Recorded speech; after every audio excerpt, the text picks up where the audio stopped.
Et venons-en à notre série de la semaine consacrée aux artisans d'art installés dans l'agglomération bordelaise. Ce midi, nous allons découvrir le métier très rare de maletier. En 20 ans de métier, Franck Tressens a conquis le monde du luxe. Reportage América Lopez, Jean-Michel Etvin.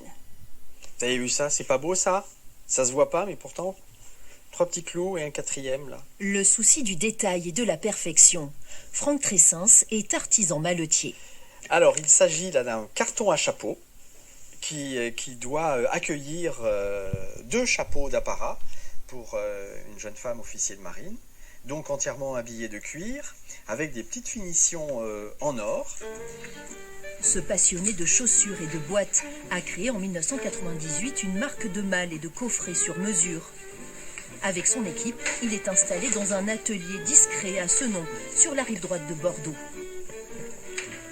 Alors voici une malle bureau de voyage avec une toile écrue, et l'originalité c'est que ça nous sert aussi de malle de démonstration pour illustrer notre savoir-faire qui s'appelle l'embossage.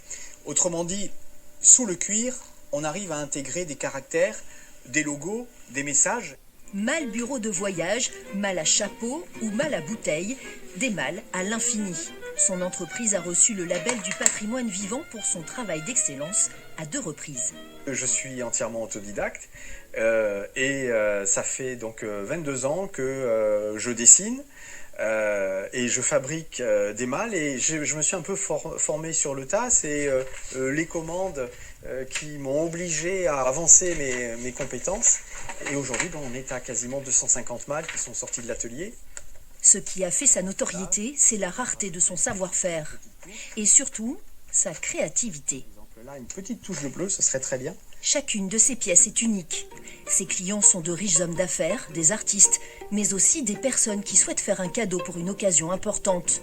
En 22 ans d'existence, sa petite marque a conquis le monde du luxe et fait régulièrement la une des magazines. Je sais que quelque part, il y a une page portugaise, il y a bien sûr le bon vieux Paris Match français, il y a du japonais, il y a du coréen du Sud quelque part. On est une toute petite entreprise, certes, qui est à Senon, mais qui vend un peu partout dans le monde. Donc c'est gratifiant pour nous et c'est rassurant pour le client. Le point d'orgue de ses créations est une malle studio. Alors l'ouverture de la malle.